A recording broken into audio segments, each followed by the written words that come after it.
C'est bon d'être ici, n'est-ce pas? C'est bon d'être ensemble dans la présence de Dieu. Je bénis Dieu pour toutes ces personnes qui, le dernier jour de l'année, plutôt que de faire la grasse mat pour anticiper les heures perdues cette nuit, viennent pour célébrer notre Dieu. Amen. C'est bon de pouvoir célébrer Dieu. Et je vois à certains regards que vous vous dites, mais pourquoi le pasteur, il est si beau gosse ce matin? Il y a une... En fait, je ne sais pas comment je dois le prendre, hein. Parce que ça veut dire quoi pour les autres dimanches? Bref, il y a une explication, c'est qu'en fait ce soir les jeunes de Momentum ont décidé qu'ils allaient passer le réveillon ensemble. Ils vont être à peu près une centaine, peut-être un peu plus, à passer le réveillon ensemble. Moi je trouve ça beau de les savoir à l'église et ensemble en train de faire la fête ensemble plutôt que de les savoir un petit peu dans d'autres endroits. Et du coup le thème de leur soirée c'est saper comme jamais. Du coup...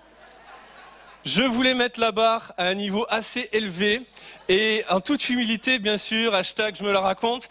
Et c'est pas mon message, rassurez-vous, mais du coup, voilà. Et je dis ça, je dis rien encore, hein, mais au premier culte, ils m'ont applaudi. Voilà.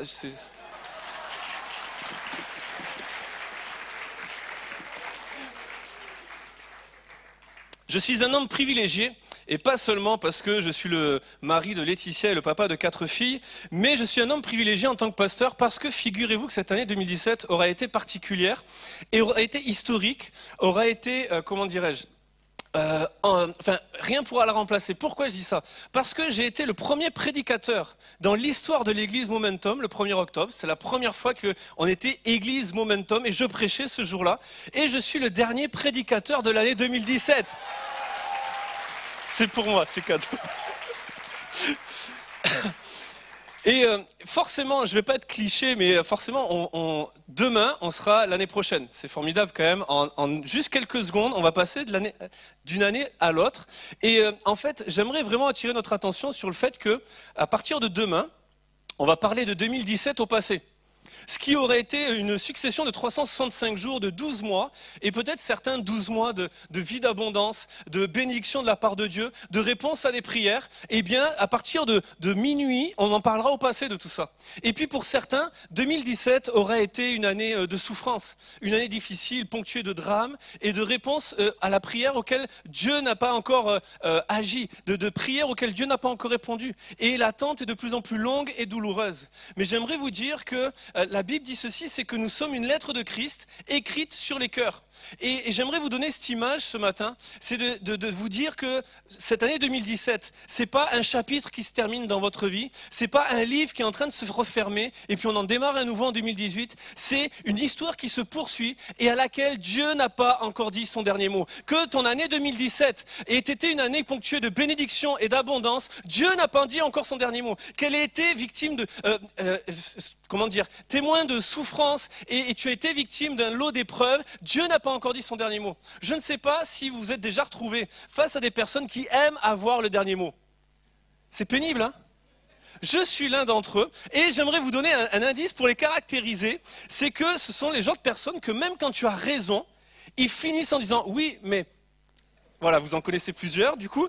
Et en ce moment, ma patience est mise vraiment à l'épreuve par ma 3e fille, Héloïse, qui a 2 ans et demi. Elle est en plein dans la période où il faut toujours qu'elle ait le dernier mot. C'est l'autre jour à 7h du matin, elle se lève, bon ça c'est normal, mais à 7h elle se lève et elle veut des bonbons. Donc je dis non, parce que je suis un bon papa, à 7h tu donnes pas des bonbons à un enfant. Donc elle me dit, je lui dis, ben non, tu n'auras pas de bonbons. Si. Je dis, ben non, ben si. Ben non, mais oui, ben non, pas des Kinder, ben non. Et voyez-vous, ça pouvait durer des heures, et en tant que bon papa, et vous allez vous reconnaître dans mon discours, on est prêt pour avoir le dernier mot, messieurs les papas et mesdames les mamans, pour avoir le dernier mot, on est prêt à toutes sortes de mensonges horribles avec nos enfants, du style, mais tu sais que, Héloïse, si tu manges des bonbons à 7h du matin, tes dents vont tomber et elles repousseront jamais. Et là, elle me regarde et fait, mais je suis sage moi, papa. Et je t'aime. Donc elle a eu le bonbon parce qu'elle a eu le dernier mot. En vrai de vrai, on n'aime pas être face à quelqu'un qui a le dernier mot. On aime bien l'avoir, mais on n'aime pas être face à quelqu'un qui a le dernier mot. Et j'aimerais vous dire, juste pour cette fois, juste pour ce matin, acceptez de ne pas avoir le dernier mot. Juste ce matin, acceptez que Dieu est le dernier mot. Le titre de mon message est vraiment simple, c'est Dieu n'a pas dit son dernier mot. Et je le redis, je le martèle, je le proclame, je l'atteste et je le certifie, c'est que Dieu n'a pas dit le dernier mot dans ta vie. Dieu n'a pas dit, même si cette année 2017 a été une année remplie de bénédictions, j'aimerais te dire les bontés du Seigneur se renouvellent chaque matin. Et le 1er janvier 2018 à minuit 1, les bontés du Seigneur se renouvellent encore. Et Dieu a quelque chose.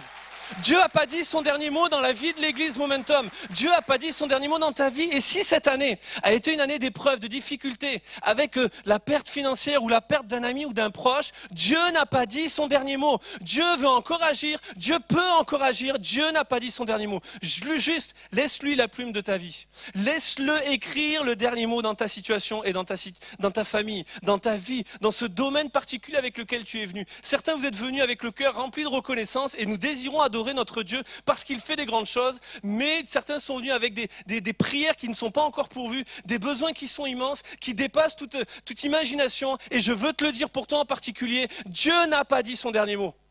Et on va le voir avec une histoire, l'histoire de deux femmes en particulier, et l'une d'elles, il y a un livre dans la Bible qui parle de son histoire, c'est Ruth, et son histoire est très liée à sa belle-mère qui s'appelle Naomi. Et l'histoire de Ruth et de Naomi, c'est l'histoire de deux femmes qui vont croire que c'était encore possible pour elles, qui vont croire qu'il y avait encore un espoir dans leur situation, qui vont croire que Dieu n'avait pas encore dit son dernier mot. Et la première chose que j'aimerais vous dire, je vous encourage vraiment cet après-midi, prenez le temps, lisez le livre de Ruth, c'est dans l'Ancien Testament, il y a juste 4 chapitres, ça va vous prendre 10 minutes, un quart d'heure à le lire, mais ça va puissamment vous bénir. Parce que le livre de Ruth, c'est le livre de deux femmes qui ont eu une foi déterminée, qui ont eu une détermination, qui ont eu une persévérance et qui ont cru que c'était possible dans leur vie. Et j'aimerais commencer en vous disant, il existe encore un espoir. Il existe encore un espoir dans votre situation. L'histoire de Ruth et de Naomi, c'est qu'on est dans le contexte du temps des juges. Dans la vie du peuple d'Israël, il y a eu plusieurs périodes. Et la période du temps des juges, c'est une histoire particulière, parsemée de troubles, de désordres et de défaites. Et quand je parle du temps des juges, il ne faut pas entendre le mot juge par rapport au tribunal, mais plus dans le sens de libérateur. Et en fait, le temps des juges, c'est que le peuple d'Israël faisait ce qui lui semblait bon. Vraiment, ça martèle le livre des juges. Chacun faisait ce qui lui semblait bon. Et chaque fois que les gens faisaient ce qui leur semblait bon, ils se détournaient des voies de Dieu. Ils étaient en proie à l'ennemi, ils n'étaient plus protégés face à l'ennemi. Et du coup, ils étaient envahis. Et là, Dieu, dans sa grâce, suscitait un juge, un libérateur, qui venait les libérer, qui amenait un temps d'apaisement pendant plusieurs années. Et pendant des dizaines d'années, c'est juste ça la vie du peuple d'Israël. Et Naomi est une juive qui vit dans cette période-là, où chacun fait ce qui lui semble bon. Et voilà que, alors qu'ils sont dans ce temps-là, où ils sont en proie à l'ennemi, ils vivent de manière égocentrique, égoïste, et sans Dieu, sans la loi de Dieu, pour direction de vie, voilà que la Bible nous dit qu'il y a un temps de famine qui arrive. Naomi habite à Bethléem, il y a un temps de famine qui arrive, et avec son mari, ses 2 fils, ils prennent la décision d'aller dans un pays voisin, le pays de Moab, pour trouver de la nourriture.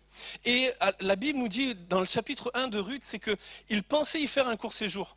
Ils pensaient vraiment y faire un court séjour, y rester, trouver de la nourriture, attendre que la famine passe et revenir. Et ils étaient comme ça en alerte des nouvelles de ce qui se passait dans le pays d'Israël. Mais voilà que le court séjour s'est transformé en un drame familial qui a duré 10 ans. Voilà que Naomi, pendant 10 ans, va rester dans le pays de Moab. Elle va perdre son mari. Elle va perdre ses 2 fils qui vont mourir. Et elle va se retrouver là avec ses 2 belles filles étrangères du pays de Moab. Et ce qui devait être un court séjour pour trouver de la nourriture et trouver refuge et sauver sa famille va se transformer en un drame familial où elle perd tout le monde et elle se retrouve seule avec ses 2 belles filles.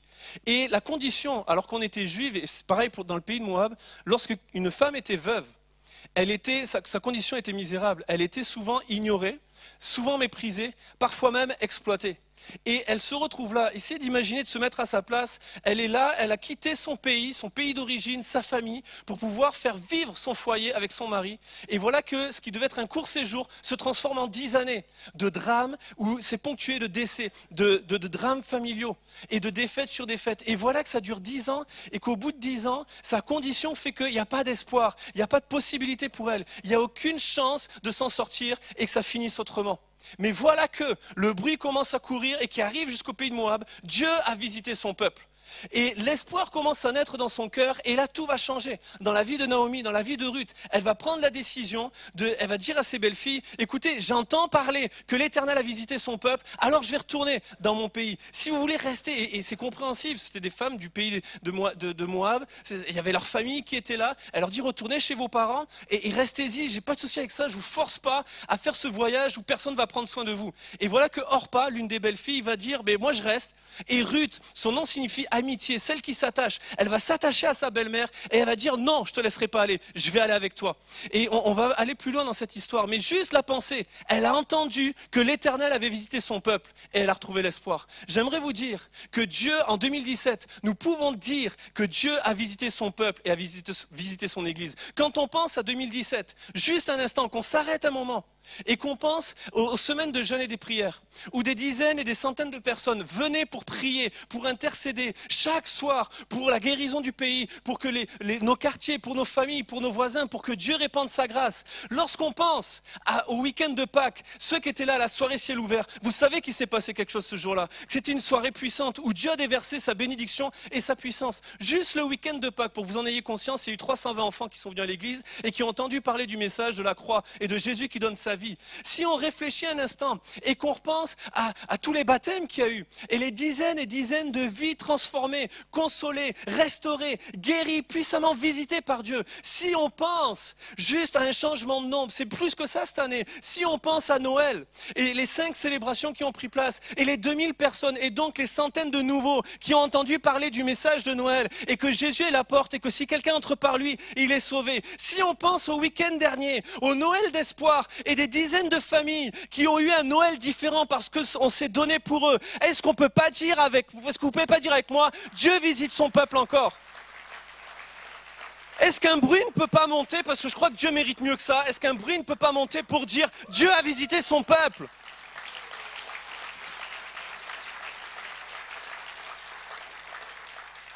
J'ai tout mon temps pour prêcher, il n'y a pas de troisième culte. Si Naomi, au pays de Moab, a entendu que l'Éternel avait visité son peuple dans un autre pays, est-ce que nos voisins ne peuvent pas entendre que Dieu visite son Église ici?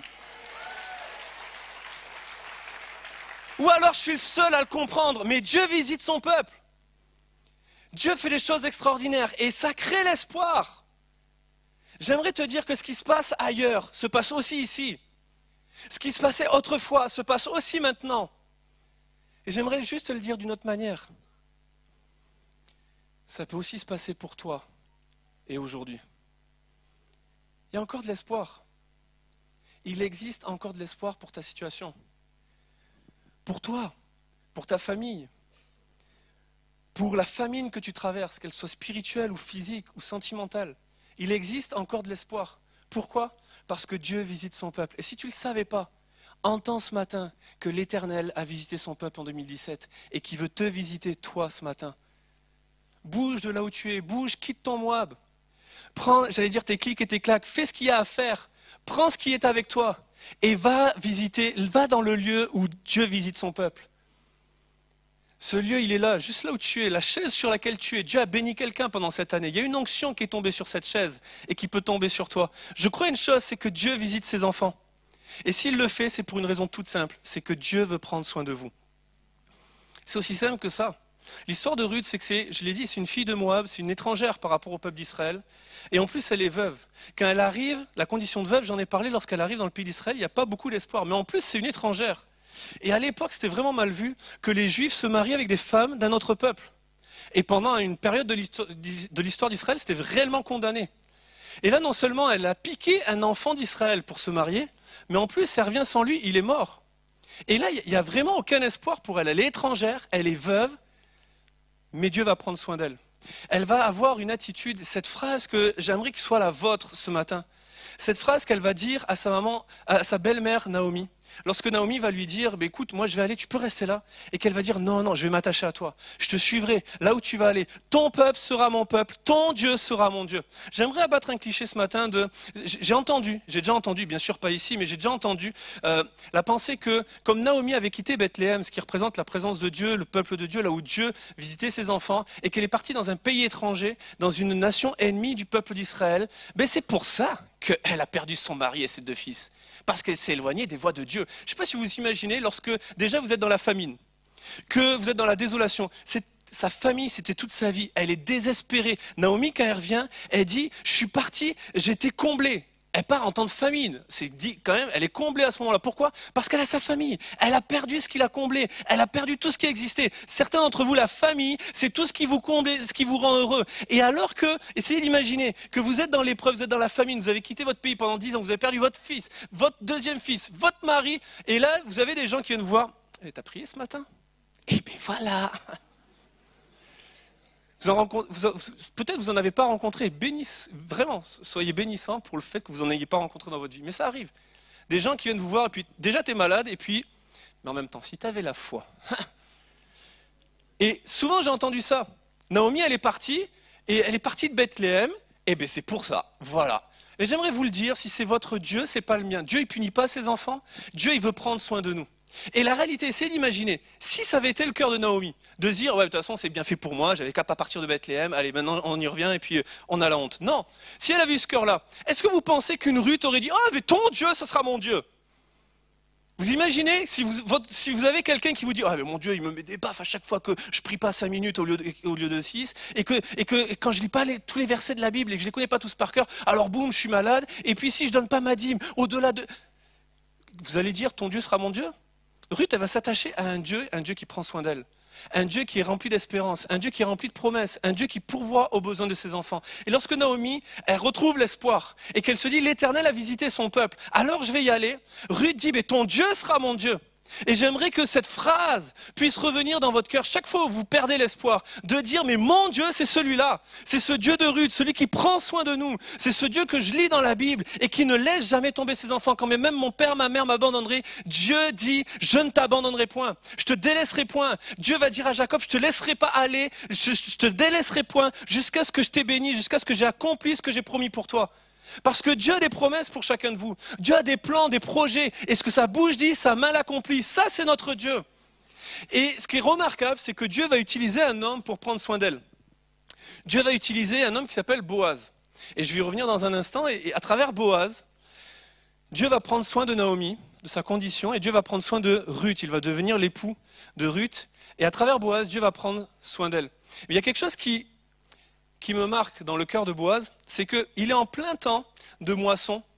Il est en plein temps, Dieu a visité son peuple, et lorsque Ruth et Naomi arrivent, c'est le temps de la moisson, c'est le temps où ils sont en train de récolter le fruit de ce que Dieu a donné.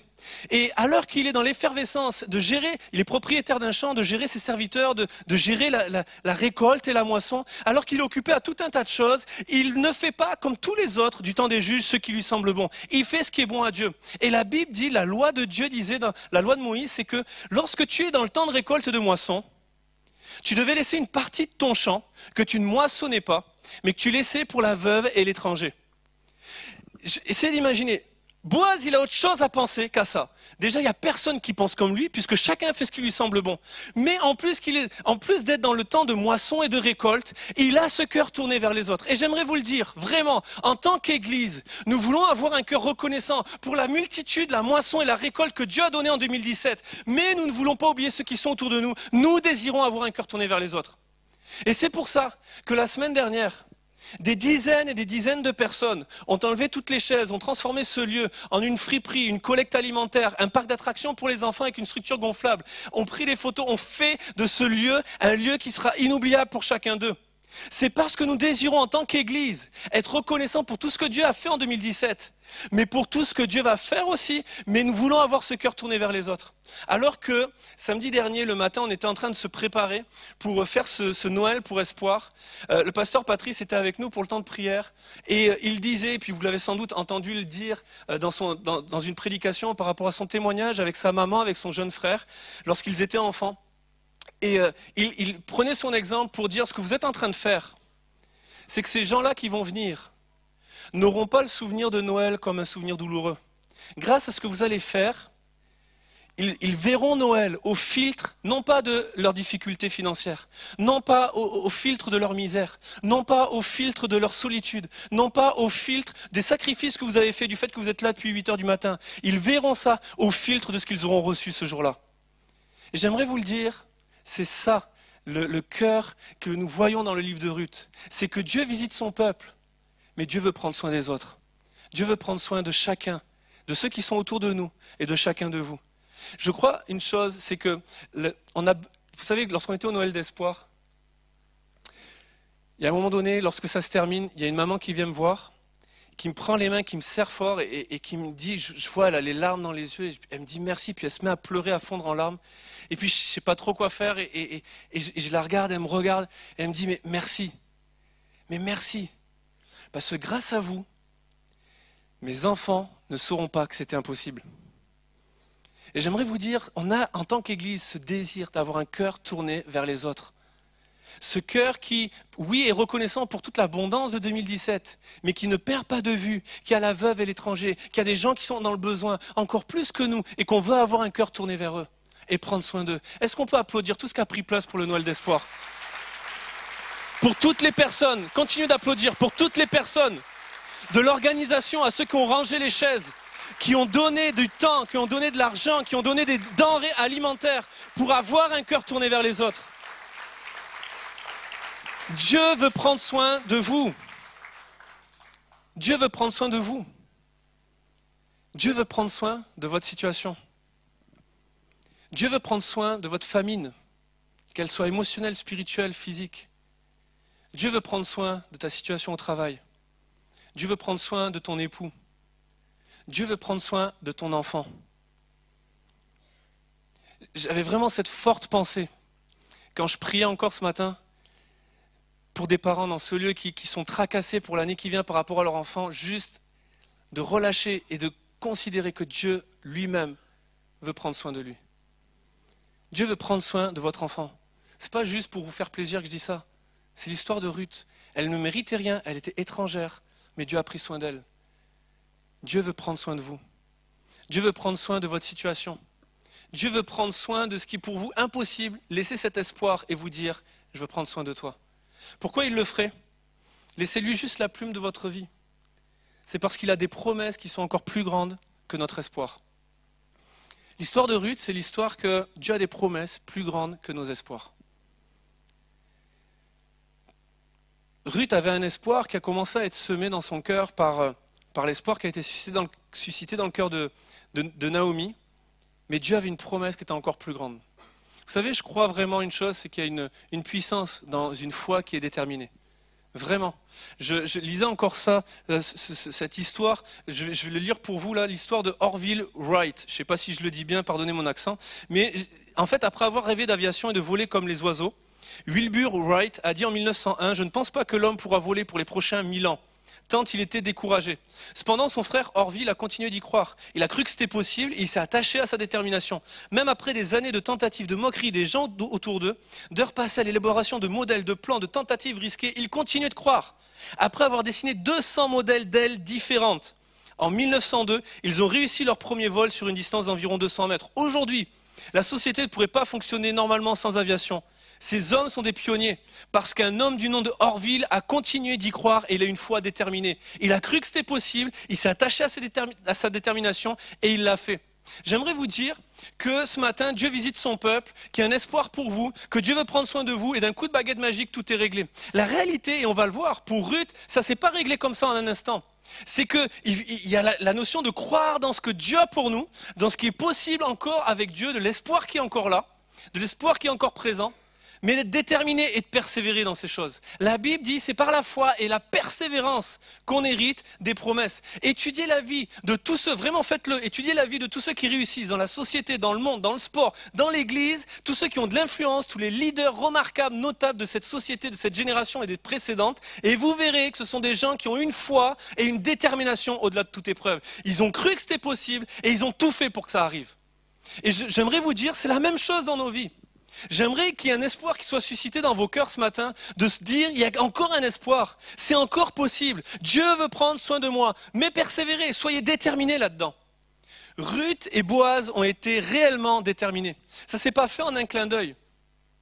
Et même Dieu, j'aimerais que vous soyez conscients de ça. Lorsque Naomi apprend que l'Éternel a visité son peuple, Dieu a visité son peuple en temps de famine. J'aimerais vraiment que vous soyez attentifs à ça. Dieu a visité son peuple en temps de famine. Qu'est-ce que je veux souligner? C'est très simple, c'est que le peuple, ils sont dans la famine depuis 10 ans. Naomi est partie et elle est restée 10 ans là-bas, donc depuis une dizaine d'années, on va dire, ils sont dans la famine, ils n'ont rien à manger. Mais Dieu visite son peuple. Dieu n'a pas envoyé des repas McDo, livrés sur place, et des pizzas pour qu'ils mangent. Dieu a envoyé une récolte. Il a envoyé une semence. Autrement dit, lorsque Naomi apprend que dans le pays d'Israël, Dieu a visité son peuple, et qu'elle arrive, c'est le temps de la moisson. Boaz, il n'a toujours pas mangé. Ils sont toujours dans la famine. Ça n'a pas changé. La situation n'a pas changé, mais l'issue est différente. C'est plus la mort, c'est la moisson. Pourquoi? Parce que Dieu a visité son peuple. J'aimerais vous dire, Dieu, des fois, agit, intervient de manière instantanée et le miracle se produit. Mais Dieu, des fois aussi, agit de manière incroyable et ça prend du temps. La situation ne change pas, c'est juste l'issue qui change. Et encore, j'aimerais souligner encore le cœur de Boaz. C'est qu'il met de côté ce dont il avait lui-même besoin. Il a vraiment un cœur tourné vers les autres. Il est dans l'abondance, il est propriétaire d'un champ, il y a la moisson qui est là, il y a la promesse de ce que ça suscite, de récupérer une telle récolte. Mais alors qu'il a besoin de manger, il a besoin de cette totalité, il laisse quand même une partie à la veuve et l'étranger. Ça, c'est un cœur tourné vers les autres. Et j'aimerais le dire à 2-3 personnes ce matin, alors que tu mets de côté pour Dieu, pour l'autre, ce dont tu as toi-même besoin, c'est là que le miracle se produit dans ta vie. C'est là que ce que tu n'attendais pas arrive. C'est là que ce que tu ne demandais même pas se produit dans ta vie. Parce que tu mets de côté ce dont tu avais toi-même besoin. Boaz était un homme comme ça. Et Dieu a agi en temps de famine, tout comme Dieu veut agir dans ton temps de famine. Ça ne veut pas dire que quand tu sors, poum, tout est changé. Je crois que c'est possible, je le prie pour vous, mais je le sais aussi. C'est que Dieu peut agir de manière différente et juste changer l'issue. La famine était toujours là. Mais l'issue était différente. Ce n'était plus la mort, c'était la moisson et les promesses qui s'attachaient derrière. Parce que Dieu avait des promesses bien plus grandes encore. Ruth et Boaz, cette histoire, c'est aussi l'histoire d'un mariage. C'est que Ruth s'était attachée au peuple d'Israël, à la loi du Dieu de sa belle-maman. Et la loi de Moïse disait que quand une femme perdait son mari, son frère, son premier parent avait le droit de rachat. Et s'il n'y avait pas de frère, c'était un suivant, et sinon le plus proche parent. Et du coup, Naomi désire que Ruth, la famille c'était sa richesse, donc elle veut que Ruth s'épanouisse, elle trouve un autre mari, etc. On voit vraiment étudier le livre, il voudrait vraiment que c'est son cœur. Et lorsque Ruth s'intéresse un petit peu, elle se rend compte que Boaz, c'est quelqu'un de sa famille, mais c'est pas le plus proche parent, c'est pas lui qui a le droit de rachat. Il y a quelqu'un d'autre qui passe avant. Et Boaz ne s'est pas dit, il était déterminé. Il aurait pu se dire, écoute, moi j'avais rien demandé, j'ai pas demandé de femme, toi tu débarques, tu es étrangère, je suis le numéro 2 sur la liste, écoute, débrouille-toi, va faire tes affaires, laisse-moi tranquille. Non, il était déterminé le gars. Il voulait Ruth, il ne s'est pas limité au premier obstacle, il n'a pas reculé devant le premier obstacle, il était déterminé, il y est allé, il a voulu, il a tout fait pour que les choses soient possibles et il a pu se marier. Ruth était déterminée. Ruth, j'aimerais vous le dire, dans la préparation du mariage, c'était une bosseuse la femme. Elle est partie moissonner les champs, récolter. C'est pas une femme qui passait dans les champs avec son beau parfum pour qu'on sente bien qu'elle était dans la place, avec son petit déhanché, au milieu des épis de blé, et puis, regardez-moi, c'est moi. Non! La femme, elle s'est mise à genoux, et elle a commencé à moissonner les champs. C'était dur, elle se pétait le dos, elle suait, peut-être qu'elle sentait même pas bon quand elle a vu Boaz pour la première fois, mais elle travaillait, et c'était son cœur. C'était pas, elle faisait juste, c'est bon, il est passé, je peux y aller. Non, elle y passait la journée. C'était vraiment, vous ne croyez pas? Lisez le livre de Ruth, et vous verrez que Boaz va dire, tout le monde m'a dit que tu étais une femme vertueuse. Comprenez, ils n'ont pas dit, c'est une belle femme. Boaz, il n'a pas besoin qu'on lui dise, il le voit. Mais on lui a dit, c'est une femme vertueuse, c'est une femme bosseuse. Elle cravache. Et Boaz, c'était pas un feignant non plus. Boaz, c'était pas le gars qui passait en tant que propriétaire. Il avait ce serviteur, il aurait pu passer, parader, porter des épis de maïs aussi. Et puis, non, le gars, il bossait. Vous ne croyez pas? Lisez Ruth. Le chapitre 3 nous montre que Naomi va dire à Ruth, eh bien, tu vas aller dans l'aire des blés, où tu vas trouver Boaz et ses serviteurs et ses servantes. Et puis là, tu vas aller demander grâce auprès de lui. Et pourquoi ils étaient dans l'aire de blé? C'était quoi l'aire de blé? C'est qu'en fait, au temps de la moisson, ça se passait jour et nuit. Il n'y avait pas les moissonneuses batteuses, et puis non, c'était l'huile de coude, voyez-vous. Et donc, c'était jour et nuit. Et la nuit, ils faisaient un roulement pour que quand même ils dorment. Donc, il y avait l'aire des blés, ça s'appelait comme ça, où tu avais une partie qui dormait pendant que l'autre travaillait, et après ils se relayaient, ils inversaient, ceux qui avaient dormi allaient bosser, ceux qui avaient bossé allaient dormir. Et Boaz se trouvait là. Boaz, c'est le propriétaire, il a ses serviteurs, il est riche, il a son champ, il aurait pu donner des ordres et aller dormir. Mais il est dans l'air de blé. Pourquoi? Parce qu'il bosse, le gars. Et juste, je m'adresse un temps aux célibataires qui désespérément cherchent l'âme sœur en 2018. Bossez!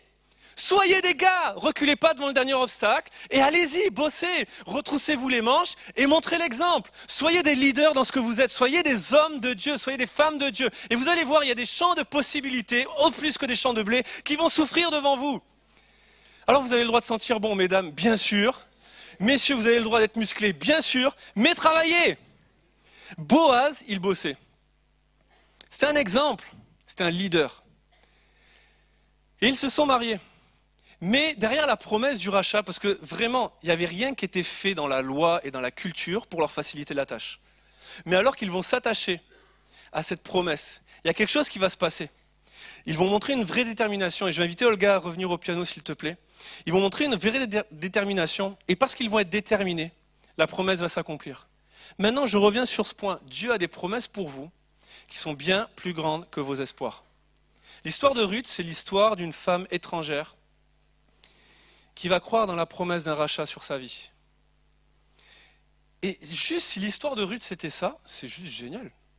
Je veux dire, il y en a plein qui signeraient pour ça. Qui auraient eu une année 2017 où il y a eu des drames, il y a eu des décès, il y a eu un désert au niveau social, financier, sentimental. Puis pour que 2018, ça soit l'année de ton mariage, tu t'épanouis, ton gars il est riche, il est bosseur, il a du leadership. Tout le monde, enfin toutes les femmes, elles veulent ça. Bon, elles disent pas amen parce que ça se verrait trop, mais la réalité elle est là. Et les gars qui rigolent, c'est pareil. Je veux dire, ils veulent tous d'une femme qui parade évidemment, mais qui travaille aussi, quoi. Et en fait, ça serait juste ça, l'histoire serait formidable. Mais c'est pas que ça.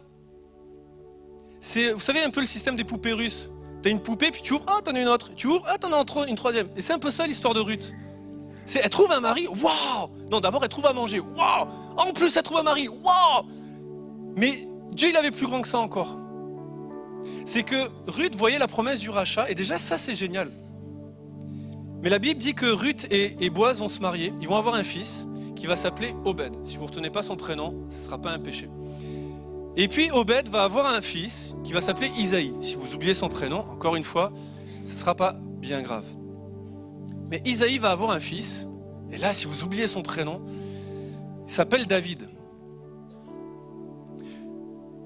Ruth voyait juste la promesse du rachat. À travers ce mariage, Dieu voyait la promesse du plus grand roi du pays d'Israël. N'oubliez pas, on est à l'époque des juges. Chacun fait ce qui lui semble bon. Il n'y a pas de bon leader. Et à travers une étrangère, à travers Ruth, qui elle ne voyait que, et c'était déjà génial, la promesse du rachat, Dieu voyait la promesse d'un roi. Mais c'est pas fini. Il y en a encore à l'intérieur. C'est que Dieu ne voyait pas juste la promesse du roi David. C'est que dans la lignée du roi David va se trouver un autre roi, le roi des rois. Lisez Matthieu chapitre 1, verset 5, et vous allez voir une Moabite, Ruth, apparaître dans la descendance de Jésus. Parce que Ruth voyait la promesse du rachat, et Dieu voyait la promesse du Rédempteur de tous les hommes. Elle cherchait son Rédempteur, quand Dieu cherchait celui de tous les hommes. Et j'aimerais vous dire, dans votre situation, vous voyez le besoin, vous voyez peut-être aussi le miracle, mais j'aimerais vous encourager. Dieu voit encore plus grand que ça. Dieu ne se limite pas à notre vue. Il voit plus grand que ce que nous voyons. Et il voit plus loin que nous. Je me souviens, quand j'étais à l'école biblique, j'avais un ami qui avait perdu ses points au niveau du permis de conduire. Et il a fait un stage pour récupérer ses points. Il m'avait expliqué quelque chose qu'on leur avait appris dans le stage. C'est sur certaines causes des accidents de voiture. Et ils expliquaient que quand les voitures arrivent à un stop ou à un céder le passage, le cerveau envoie comme information, comme demande à l'œil, cherche une voiture. Et du coup, les gens sont au stop, ils cherchent une voiture, ils ne les envoient pas. Hop, l'œil renvoie cette information au cerveau. Le cerveau envoie l'information à la main de démarrer. Et au moment où il démarre, poum, il y a une moto et il y a un vélo. Et en fait, le problème, c'est pas qu'il y a un problème de communication ou quoi. C'est juste que l'œil cherchait une voiture, elle n'en a pas vu. Mais elle n'a pas vu le vélo ou la moto parce qu'elle ne le cherchait pas. Et j'aimerais vous dire, dans votre champ de vision, vous voyez peut-être la voiture et c'est déjà génial, ça peut vous sauver la vie. Mais Dieu voit encore plus. Il voit ce que vous ne voyez pas. Vous voyez le besoin quand Dieu voit Jésus dans votre situation. Ruth voyait le rachat, Dieu voyait le Rédempteur. Et j'aimerais vous dire que si 2017 a été une année pleine de bénédictions, dites-vous que ça c'était que la promesse du rachat. Jésus a tellement et tellement plus encore pour l'église, pour les quartiers, pour vos familles. Si cette année 2017 a été semée de difficultés, d'épreuves, de douleurs, et que ce matin vous ne voyez, et c'est déjà génial, vous voyez juste le fait qu'il y a encore un espoir et que Dieu veut prendre soin de votre situation. Dites-vous que même là, Dieu voit encore plus grand et plus loin que vous. J'aimerais qu'on puisse prier un instant, s'il vous plaît. Juste là où on est, est-ce qu'on peut baisser nos têtes, fermer nos yeux, s'il vous plaît?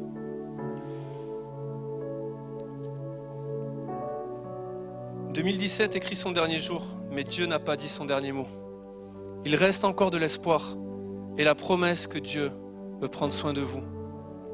Seigneur Jésus, merci encore pour ta présence ce matin. Elle est tellement palpable. Seigneur, je prie que ce matin, tu puisses t'adresser à chacun des cœurs, que tu puisses passer dans les rangs et que tu puisses semer cet espoir que c'est encore possible pour chacun, que tu veux prendre soin de la foule et que tu veux prendre soin de chaque individu qui la compose. Dans le nom de Jésus, passe dans les rangs, interpelle les cœurs et les consciences et viens manifester ta présence. Amen. J'aimerais qu'on reste en prière et j'aimerais qu'on fasse une chose ce matin. Je crois que ce message nous concerne à tous et j'aimerais que tous, là où on est, on puisse se tenir debout, s'il vous plaît. Partout à notre place, partout à travers les allées, les rangs, qu'on puisse se mettre debout et qu'on puisse garder nos yeux fermés, qu'on puisse garder cette attitude de prière. Et j'aimerais faire un appel ce matin. Je ne peux pas conclure ce message sans offrir l'opportunité à quelqu'un de trouver l'espoir en Jésus. D'avoir ce moment où ça bascule dans sa vie, où Dieu va prendre soin de lui, où sa promesse va être scellée dans les cœurs, où sa promesse va être élargie dans son champ de vision. Et j'aimerais juste, là où vous êtes, tout le monde a les yeux fermés, et j'aimerais donner cette possibilité, tous ceux qui réalisent ce matin que c'est encore possible pour eux, là où vous êtes, juste levez la main, afin que je puisse prier pour vous, qu'on puisse prendre un temps. Il y a plusieurs mains qui se lèvent un petit peu partout à travers ce lieu. Ceux qui réalisent ce matin que Dieu veut prendre soin de leur situation, de leur vie, d'une personne en particulier, de votre couple, là où vous êtes, levez votre main. Il y a encore plusieurs mains qui se lèvent partout dans ce lieu. Et ceux qui ce matin saisissent que Dieu a encore plus,